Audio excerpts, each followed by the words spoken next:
રાજકોટ મહાનગરપાલિકા દ્વારા પ્રજાજનોને મુસાફરીમાં તકલીફ ન પડે તે માટે સિટી બસ શરૂ કરવામાં આવી હતી, જેમાં જાણવા મળ્યું કે સિટી બસ ખૂબ જ ખરાબ હાલતમાં છે। સિટી બસના દરવાજા જે છે તે દોરી વડે બાંધવામાં આવ્યા છે। સિટી બસ ક્યારેક અધવચ્ચે બંધ પડી જાય છે। બસ સમયસર આવતી ન હોવાથી મુસાફરોને તડકામાં તકલીફ પડી રહી છે। આ સમગ્ર મામલે અબ તક ચેનલની ટીમ રિયાલિટી ચેક કરવા પહોંચી હતી। ડ્રાઈવર સાથે જે છે તે વાત કરીશું કે શું કહેશે તેઓ। સાહેબ, આપનું નામ? ચેતન પટેલ। સાહેબ, સીટ બેલ્ટ આપે બાંધ્યો નથી, શું કહેશો તેને? સીટ બેલ્ટ તો અત્યારે આમાં તે જ રીતનું તો બાંધે ક્યાંથી? આ જુઓ સીટ બેલ્ટ આવી રીતના હતો બધું। સીટ બેલ્ટ જે છે તે તૂટી જ ગયો છે, આપના દ્વારા સરખો કરાવવામાં નથી આવ્યો કે શું, કે તંત્ર આપને કોઈ જવાબ નથી આપ્યો? એ તો કાંઈ હું ના કહું એવું કંઈ। આ ખખડી ગઈ છે બસ, તેને ચલાવવામાં કેવી મુશ્કેલી પડી રહી છે, તેને લઈને શું કહેશો? એ કાંઈ જે ડ્રાઈવર છે તેને બોલવાની ના પાડી છે। આપણે બીજા વિદ્યાર્થીઓ છે તેમની સાથે વાત કરીશું, તેઓ શું કહેશે। આપનું નામ? ધાર્મિક। બસમાં મુસાફરી કરો છો, શું કહેશો તેને? બસમાં થોડીક જરૂર તો છે, બધું તોડફોડવાળો સામાન વધારે થઈ ગયો છે, એટલે કેવી તકલીફ પડે છે જે બસમાં મુસાફરી કરવામાં તમને? વધારે રોદા લાગે છે અને બેસવામાં પણ અનકમ્ફર્ટેબલ રહે થોડુંક। ટ્રાફિક કેવો હોય છે બસમાં જ્યારે મુસાફરી કરતા હોવ છો ત્યારે? ટ્રાફિક દેખાય છે થોડોક આવા ટાઈમે તો। શું કહેશો, તંત્રને કાંઈ અપીલ કરશો તમારા તરફથી વિદ્યાર્થી તરીકે કે મુસાફર તરીકે, તમે શું કે આ સુધારવાની જરૂર તો છે જ એમ। જે છે તે બસ જે ખૂબ જ ખરાબ હાલતમાં છે, મુસાફરો કહે છે। આપણી સાથે બીજા પણ કાકા સાથે પણ વાતચીત કરીશું, તેઓ શું કહેશે। શું કાકા, મજા આવે રસ પીવાની? મજા તો આવે ને। કેવું લાગે છે ચાલુ બસે રસ પી રહ્યા છો? સારું લાગે। કેવી બસમાં હાલત કેવી છે મુસાફરી કરો? મુસાફરી કરવામાં તો તાપમાન છે એટલે ઠંડુ પીવું પડે એમ સાહેબ। શું કહેશો, તડકો કેવો અત્યારે હાલ બસની સ્થિતિ કેવી છે? સ્થિતિ બહુ ખરાબ છે એમ અત્યારે। 42 ડિગ્રી તડકો પડી રહ્યો છે, ત્યારે મુસાફરો જે છે તે તડકામાં બેઠા છે। જે બાકડા ઉપર મુસાફરો જે છે તે તડકામાં બેઠા છે, હાલાકી ભોગવી રહ્યા છે। આપણે તેમની સાથે વાત કરીશું। આપનું નામ ભાઈબંધ? મિત। આટલો તડકો પડી રહ્યો છે, અહીંયા તડકામાં બેઠા છો, શું કહેશો? તડકો તો લાગે છે। ક્યાં તમારે ક્યાં જવાનું છે, કઈ બસની રાહ જોવો છો, શું કહેશો? રામકૃષ્ણ આશ્રમ। તંત્ર પાસે કાંઈ અપીલ કરશો તમે કે આ તડકામાં અત્યારે લોકો ઊભા છે, બીજા ઘણા અન્ય લોકો પણ ઊભા છે, તો તમે તંત્રને શું અપીલ કરશો? કાંઈ નહીં યાર। આપણી સાથે જે બીજા પણ છે, જે વિદ્યાર્થી અહીં બેઠા છે તડકામાં બાકડા ઉપર, તેમની સાથે વાત કરશું। આપનું નામ? હર્ષ મારું। અત્યારે આવા 42-43 ડિગ્રી તડકામાં બસની રાહ જોઈ રહ્યા છો, શું કેવો તડકો લાગે છે, શું કહેશો? તડકો તો બહુ જ છે। અત્યારે ઘરે જવાનું હોય કોલેજ હતી તો અત્યારે તડકો લાગે, એમાં અહીંયા બેસવાની સુવિધા ક્યારેક હોય ક્યારેક ના હોય। એમાં અહીંયા એક જ બસ સ્ટેન્ડ છે તો અહીંયા અંદર 8 જણાથી વધારે સમાતા નથી, તો અહીંયા તડકામાં જ ઊભવું પડે। એમાં અમુક બસો પાછળ હોય તો અમારે ત્યાં ઊભવું પડે। બસોનું કોઈ પ્રકારનું પાર્કિંગની અવ્યવસ્થા સર્જાય છે તેવું લાગી રહ્યું છે આપને? પાર્કિંગની અવ્યવસ્થા તો નહીં, ક્યારેક ક્યારેક ટાઈમમાં આડાસોડું હોય ક્યારેક ક્યારેક। તંત્ર પાસે શું અપીલ કરશો તમે અત્યારે બહાર તડકામાં? તંત્રએ કેવા પ્રકારની વ્યવસ્થા કરવી જોઈએ? એક તો અહીંયા કંઈક બસ સ્ટેન્ડ બેસવા લાયક બનાવવું જોઈએ, અથવા પછી આપણે અમદાવાદમાં અત્યારે તડકામાં ઓલી ફુવારાની સુવિધા કરી છે તડકે હોય તો એવી કંઈક સુવિધા કરવી જોઈએ કે જેનાથી તડકો ઓછો લાગે। જે મોટી ઉંમરના દાદા છે તે અહીં બેઠા છે, આપણે દાદા સાથે વાત કરશું। દાદા, આપનું નામ? ભેગા બાપા।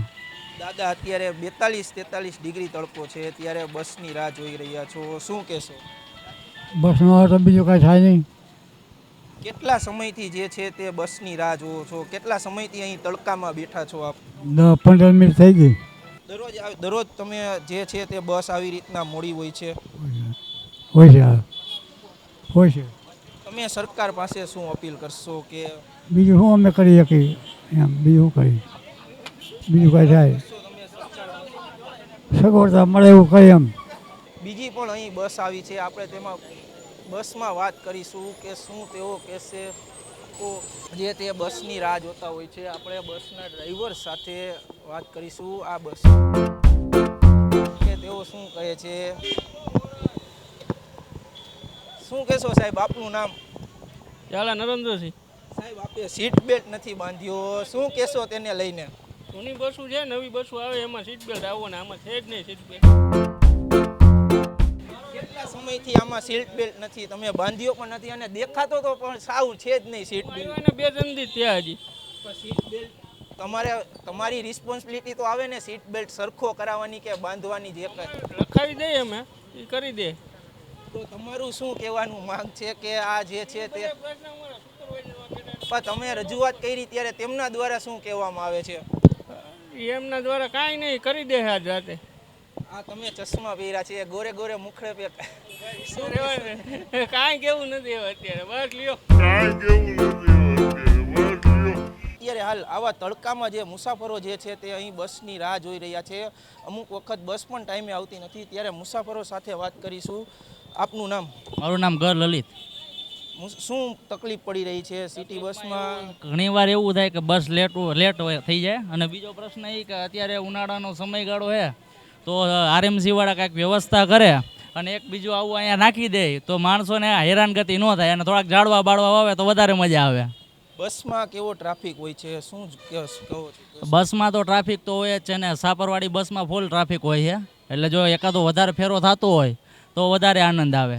અમુક વાર ક્યારે એવું થયું છે કે ટ્રાફિકના લીધે તમે અથવા તમારા જે મિત્ર સર્કલ છે જે તે બસ ચૂકી ગયા હોય અને હાલાકી ભોગવવી પડી રહી? એમ તો સિટી બસના ડ્રાઈવરો અને કંડક્ટરનું કામકાજ બહુ સારું છે. ભીડ હોય તો માણસોને આગળ પાછળ કરાવી અને જેટલા પેસેન્જરો ઊભા હોય બધાને લઈ લે. બહુ પ્રોત્સાહન બહુ છે ડ્રાઈવર સાહેબનો અને કંડક્ટર બધાનો. સિટી બસમાં જે છે તે ભીડ કેવી જોવા મળતી હોય છે, કેટલો ટ્રાફિક હોય છે?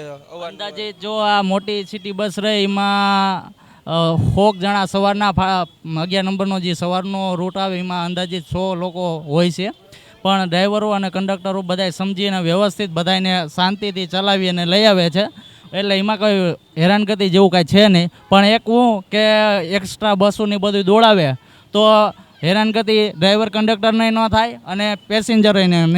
બસની સ્થિતિ કેવી છે? બસ સારી છે કે થોડીક ખખડી ગઈ છે, એવું શું છે? સિટી બસો અત્યારે સાવ પતી ગઈ છે, ડ્રાઈવરનું હકાવવામાં મુશ્કેલ થાય. ઘણીવાર એવું પણ થઈ ગયું છે કે ધક્કો મારવો પડે, આવડા જે પાછળના દરવાજા રહ્યા એને બાંધવા પડે, એટલે તકલીફ ડ્રાઈવરોની થાય અને કંડક્ટરોની થાય, એને સાવચેતી રાખીને હકાવવું પડે. તંત્રને શું અપીલ કરશો? તંત્ર પાસે શું માંગ કરશો? તંત્રને એક જ માલ રહે કે બસો બધી બદલી અને નવી બસો આવી જાય બરોબર, અને આ એક સિટી બસનું સ્ટેન્ડ નવું નાખી દે એટલે માણસોને બેસવામાં સરળતા રહી. કંડક્ટર ડ્રાઈવર સાથે વાત કરીશું. આપનું નામ? જાડેજા જયરાજ છે. બસની કેવી સ્થિતિ છે? બસની સ્થિતિ તો સારી જ છે, હમણાં ઇલેક્ટ્રિક ચાલુ થઈ છે નવી બધી. જે બસ જે ખરાબ હાલતમાં થઈ છે તેને હલાવવામાં ને કેવી તકલીફો પડી રહી છે તેને લઈને શું કહેશો તમે? હલાવવામાં તો થોડીક તકલીફ તો પડે ને, ખરાબ હોય તો. ભીડ કેવી જોવા મળી રહી છે વિદ્યાર્થીઓની કે જે મુસાફરો કરતો કેવી ભીડ હોય છે કે તે દરમિયાન આપને મુશ્કેલી પડી રહી છે જે બસ ખરાબ હાલતમાં છે તેને લઈને? અત્યારમાં તો હવે વેકેશન પડી ગયું એટલે ભીડ બહુ ઓછી હોય, સ્કૂલો ચાલુ હોય ત્યારે બસમાં ભીડ હોય.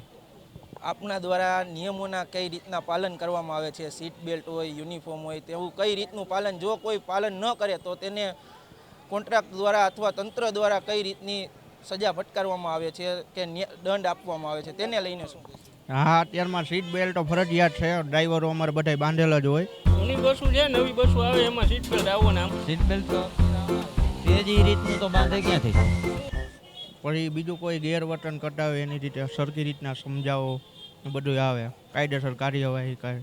બસનું ચેકિંગ છે તે કેટલા સમયે થતું હોય છે? ચેકિંગમાં કઈ કઈ રીતની ગેરરીતિ જે છે પકડાતી હોય છે, શું કહેશો તેને લઈને? ચેકિંગ તો રોજ જ ચાલુ હોય, સવારમાં હોય, બપોર પછી હોય ને એમાં કાયદેસર જ હોય.